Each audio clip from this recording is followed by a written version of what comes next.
Peter Delpena here with USA captain Sushil Nadkarni after the team's 77-run loss to Hong Kong on the final day of the 2012 ICC World 2020 qualifier. USA finishes in 12th place with the loss. Sometimes these place games at the end of the ICC tournaments, they can be a little hard to get motivated for. A lot of times the players just kind of go through the motions and it's kind of a more relaxed atmosphere. But you still would like to come out on top with a win today. Hong Kong just came out hitting hard right from the start and put the bowlers in trouble, and it seemed that guys just didn't know how to respond. What happened out there in the first innings? I think coming into this game, I realized that toss was going to be an important factor. And I actually lost the toss today. I'd won the toss the previous two times, and we were looking to bat first. And unfortunately, we put into the field. I thought that kind of played into our weakness for this game a little bit, because the guys are really feeling tired right now, and we had to get into the field and field 20 overs before coming to chase a big total. So in the grand scheme of things, we'll take it as it comes. This was a good game that we really wanted to win, but the best team came out on top today. From an experience standpoint, what do you think the team overall, and also some of the younger guys, what do you think they gained out of a match like this? I think overall, not only a match like this, but the overall tournament. I've been saying it over and over again. We came here with a young side, a lot of under-19 guys who've come through the under-19 program.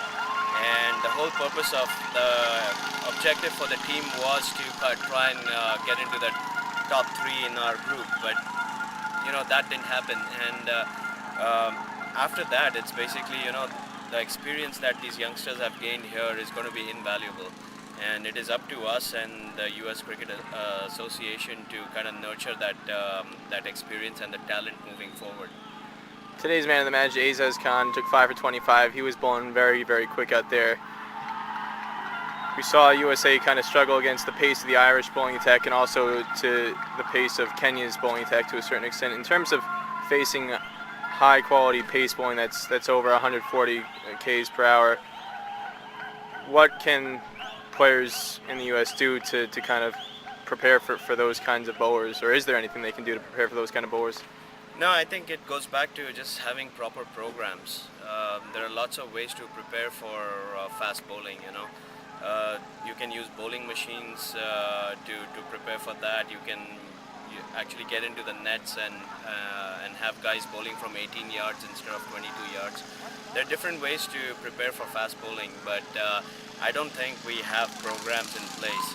Neither do we have turf wickets, the kind of wickets that we are playing over here all across the US. So the guys, it's a new experience for them, playing really quick bowling backed up by really good fielding. So I think overall I'm not too disappointed, with this tournament. The US team, I think we did our best. The takeaway for us would be the win against Scotland, which is a high-ranking team. You guys finished the tournament with 3 wins in 9 matches.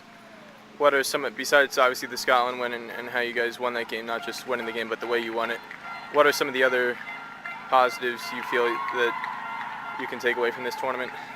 I think the most major positive thing about this tournament is that now we feel like we have a bunch of guys in this team that are young, that have gained this experience, and having Robin Singh working with us was invaluable. The stuff he taught us or wanted us to execute on the ground, that's something all of us really didn't know how to play 2020 cricket. And the things he taught us have helped us kind of understand how the game is progressing and where we need to execute like what strategies, And so all these things are just going to, it's a great thing for the future, because now we take the same team and we build it for Division 4, which is, I believe, the next big thing on USACA's calendar. Stephen Taylor was obviously the best performing of the young batsmen on this tour. Puts in another really solid start today with 5 fours and a 6. The first 3 matches he looked very, very timid, and then against Ireland he started to come out of his shell a little bit, and then since that game he's built on that with every single game. What have you seen over this tournament from him in terms of his progression that makes you excited about his future? Steven, we always knew he could bat. He proved it in the under-19s where he scored about 400 plus runs. And when he came into this team, we always knew he could bat. For some reason, it took him a few innings at the start of the tour to kind of get going. And I don't know what it was, what you could attribute that to. It could be new conditions, new wickets, maybe a little better bowling than he's been facing in the past. But he's adapted well towards the latter half of this tournament. And he's been providing us the quick starts that we need. He's a naturally gifted batsman, actually, who can hit the ball really hard. And some of the bowlers are finding out that he has some really sweet timing as well. So I think he has a great future with US cricket.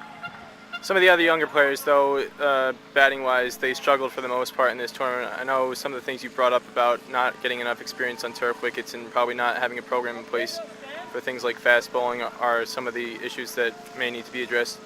Aside from that, is there anything else that you saw that they might focus on that could help develop their games and improve their games heading into future tournaments? Yeah, I think one of the things the younger guys in this team need to focus on is listening and really understanding the kind of advice and what the coaches are saying. If they are able to do that and digest what is expected of them, then they can go out into the middle and actually execute the plans. For instance, a lot of our guys are used to hitting over mid-wicket all the time because of the kind of wickets we play back home. And you cannot play those kind of shots here on a regular basis. You will get out.